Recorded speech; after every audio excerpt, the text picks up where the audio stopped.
రావాలి. రోజు రోజుకి అభివృద్ధి చెందుతూ ఉన్నాం. ప్రభుత్వాలు మనకెన్నో పథకాలు ప్రవేశపెడుతూ ఉన్నాయి. దానికి సంబంధించి అన్నింటినీ కూడా మనం అందిపుచ్చుకొని ఉన్నతంగా మనం ఎదిగినప్పుడే ఆ యొక్క ఫలాలను నిజంగా మనం ఆ రోజు సంతోషిస్తాం.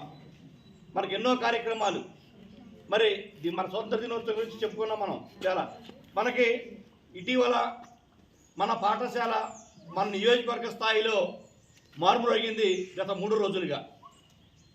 మీ అందరికీ తెలుసు, మన నియోజకవర్గంలో చంద్రగూడెంలో మన ఎమ్మెల్యే శ్రీ గౌరవనీయులు వసంత వెంకటకృష్ణ ప్రసాద్ గారు, మరి కేసినేని చిన్ని గారు ఆధ్వర్యంలో మరి మన పాఠశాలకు వాలీబాల్ రకరకాలైనటువంటి పోటీలు నిర్వహిస్తే నియోజకవర్గం స్థాయిలో గంగినేని పాఠశాల సీనియర్స్ విభాగం, జూనియర్స్ విభాగంలోనూ మనమే ఫస్ట్ రావడానికి గల కారణం ఒకటి ఉంది ఇక్కడ.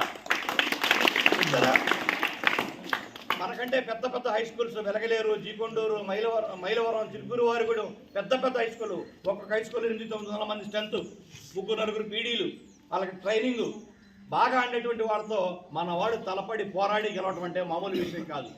అక్కడ చాలామంది అన్నారట, ఈ గంగిని వాళ్ళు ఏమవుతారులే, పిల్లగాళ్ళు ఆడు ఫస్ట్ ఓడిపోతారు అనుకున్నారట. కానీ నిజంగా వాళ్ళు మరి మాస్టర్ చెప్తూ ఉంటే విన్నాం, మైలవరం వాళ్ళను జీకొండూరు వాడితో మన మండలంతో మనం తలపడాల్సి వచ్చింది. అప్పుడు చివరిగా గట్టిగా పోరాడి మనం గెలిచినప్పుడు అన్నారంట, అమ్మో గంగినీళ్ళు ఎంత టీం ఉందా అని. మనం గెలిచాం కదా. దీన్ని గెలవటానికి ప్రధానమైనటువంటి కారణం ఓ వ్యక్తి ఉన్నారు, పీఈటీ సార్, ఇంకా ఈవీఆర్ సార్ మీకు ట్రైనింగ్ ఇచ్చారు. వీళ్ళిద్దరూ మీకు ట్రైనింగ్ ఇవ్వటం, మన డ్రిల్ మాస్టర్, ఇది ఒక ఎత్తు అయితే, మన క్రికెట్ గ్రౌండ్ బురదతో నిండిపోయింది. మీకు గుర్తుందా? వరదలకు ముందు క్రికెట్ గ్రౌండ్ బురదలో నిండిపోతే మీరు నీళ్లు కూడా ఎత్తుకోసం ప్రాక్టీస్ చేశారు.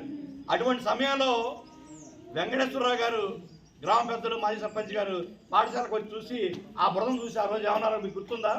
ఇక్కడ చాలా బురద ఉందండి, మీకు 1 గంటలో మీకు ఇక్కడ నేను డస్ట్ పోపిస్తాను, వచ్చి పిల్లలు ఆడుకుంటాను, బాగుంటుందండి అన్నారు.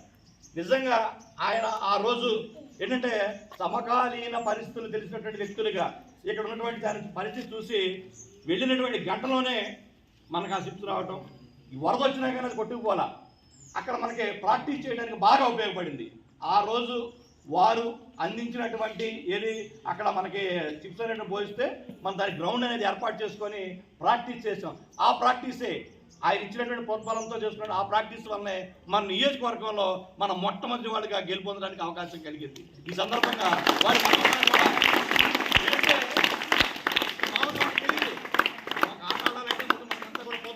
ప్రోత్సాహం కావాలి, ప్రోత్సాహం అందించేటువంటి వాళ్ళు కూడా మనకు కావాలి, అవునా కాదా?